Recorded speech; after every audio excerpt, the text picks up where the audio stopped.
Been busy all week with work and school, so just kind of where I last left off was with the wiring, but I'm currently, I just loosened the driver's side manifold to make sure it would work because there's less stuff on this side.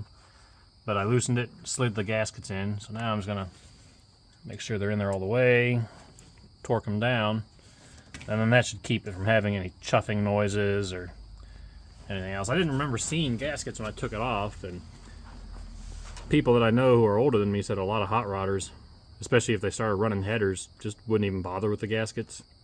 But I found the gaskets in the head gasket kit, so I'm going to put them on. The driver's side is pretty easy. Got to take the upper AC bracket off and see if I can get the passenger side in.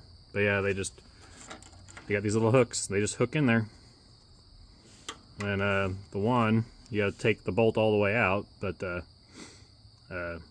it'll just slide in there, put the bolt in, and that's all there is to it. I'm also going to change out my water pump studs real quick. I threw this thing away at the scrap bin at work.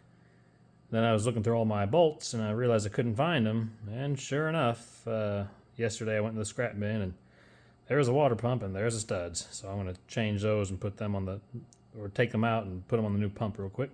Alright everybody, I noticed one of my valve cover bolts was messed up too, so I ran a die on it. I'm just tapping out all the valve cover holes. I'll come back.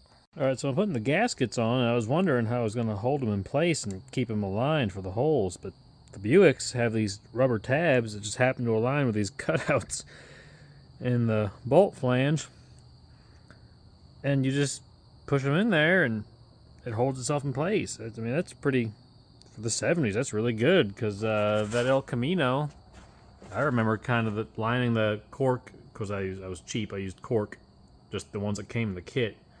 The cork head gaskets up, and you're sitting there fiddling with the valve cover and the gasket, trying to just get them to line up. Of course, when I rebuilt that engine, it was on a stand, so it wasn't too big an issue, but I mean, yeah. Well, no, I put the valve covers in on the car because I primed it. I wanted to make sure that the oil was coming out of the rockers.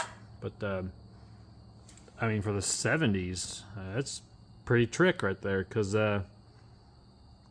like if you work on a lot of heavy-duty diesels like I do, all the valve cover gaskets and a lot of the gaskets, oil pans, whatever, they're all pre-formed and got metal ribs in them, but this is pretty decent for the 70s, you know. Not bad. Alright everybody, I got the water pump studs found and installed, manifold gaskets installed, got the wiring ran down the valve covers there. Valve covers are installed, gaskets, and they're tightened, and got the wiring installed down to the starter. They're not tight because I'm guessing I'm going to have to figure out there's two smaller ones and like two bigger ones and the battery cable. So I'm guessing once I got the battery in, I'll have to figure out what goes where, and you know, if I see sparks, I'm going to have to address that, but they're run down to the starter, so I guess I should add, it's stressful.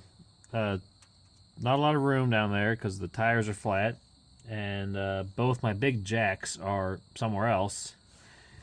So I jacked the car up on the trailer with a trolley jack.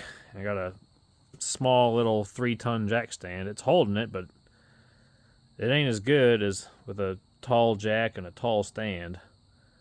So, not a lot of room under there. I was getting kind of stressed. See, there's my knife. I want to grab that. But yep, I got it done. Well, I got it done, but I got it.